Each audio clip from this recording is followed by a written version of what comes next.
एक बूढ़े भिखारी अनोखी कहानी।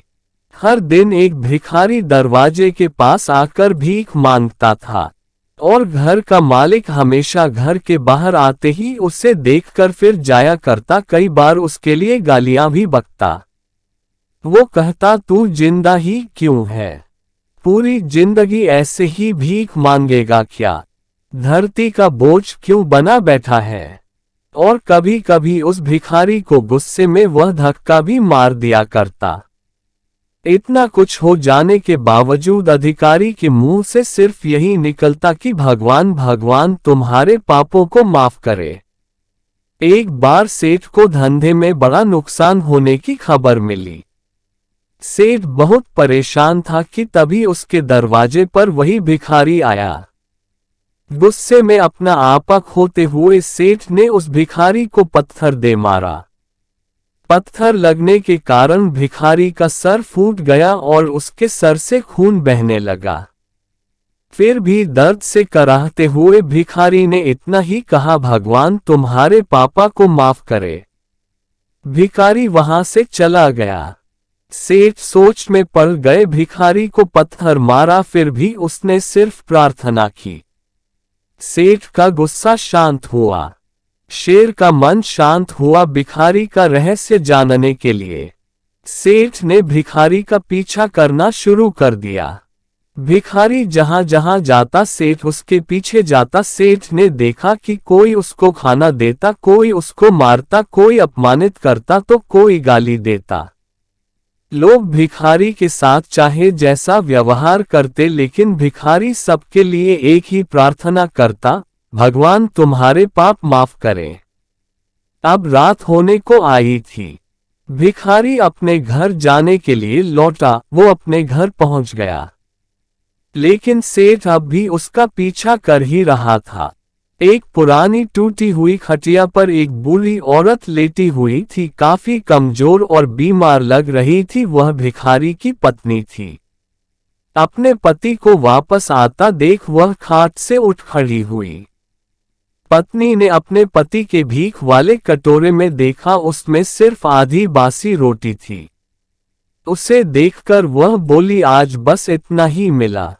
और हाँ, आपके सिर से खून निकल रहा है, ये चोट कैसे लगी? बूढ़ा भिखारी बोला, आज बस इतना ही मिला, किसी ने कुछ दिया ही नहीं। सब ने गालियां दी और एक नए पत्थर भी फेंकना, इसीलिए मेरा सर फट गया। एक गहरी ठंडी सांस लेकर बूढ़ा भिखारी फिर से बोला, यह मेरे ही पापों का फल है। तुम्हें याद है कुछ सालों पहले हम कितने अमीर थे? क्या कुछ नहीं था हमारे पास? हमारे पास हर चीज जरूरत से ज्यादा थी, लेकिन हमने कभी दान नहीं किया। और उससे भी बुरा हमने उस अंधे भिखारी के साथ किया जो हमारे द्वार पर भीख मांगने आया करता था। बूढ़ी पत्नी की आंखों में आंसू आ गए। वह बोली, हाँ, हम उस बेचारे अंधे के साथ बहुत बुरा करते थे। उसका अपमान करते थे। उसे खाने के लिए रोटी की जगह कागज दिया करते। उसका मजाक उड़ाया करते और कभी कभी मारा भी करते। मैंने कभी उसको रास्ता नहीं दिखाए। एक बार मैंने उसके मुंह पर मिट्टी भी फेंकी थी और वह हमेशा दुखी होकर यही कहता कि भगवान तुम्हें तुम्हारे किए की सजा देगा। भगवान तुम्हारे पापों की सजा जरूर देगा। उसका श्राप सच हुआ और हम इस दुख भरी जिंदगी में आ गए। भिखारी बोला, हाँ, उसका श्राप सच हुआ, इसलिए मैं किसी को बददुआ नहीं देता। चाहे कोई मेरे साथ कैसा भी बर्ताव करे, मैं हमेशा उसके लिए प्रार्थना करता हूँ। मैं नहीं चाहता कि कोई भी हमारे जैसे जिंदगी का अनुभव करे, किसी को भी हमारे जैसे दुखों का सामना करना पड़े। वो नहीं जानते कि वह कितना बड़ा पाप कर रहे हैं, इसलिए अनजाने में हुए पाप की ऐसी सजा किसी को भी मिले, मैं नहीं चाहता। सेठ वहीं पर छुपकर यह सारी बातें सुन रहा था। अब उसे सब कुछ समझ में आ गया था।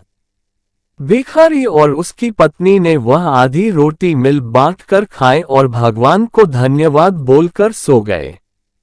अगले दिन बड़ा भिखारी फिर से भीख मांगने गया। सेठ के घर के पास जाते हैं। सेठ ने पहले से गरम रोटी या उसके लिए निकाल कर रखी थी। उसे देते हुए सेठ विनम्रता से बोला, माफ कर दीजिए बाबा, उससे बहुत बड़ी गलती हो गई। बूढ़ा भिखारी बोला, भगवान तेरा भला करे। इतना कहकर वह आगे निकल गया।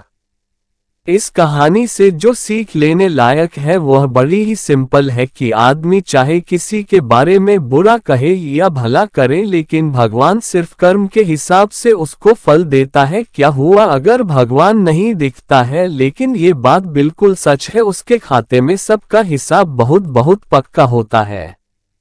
इसलिए जब किसी के लिए कुछ भी करो तो अच्छा ही करो।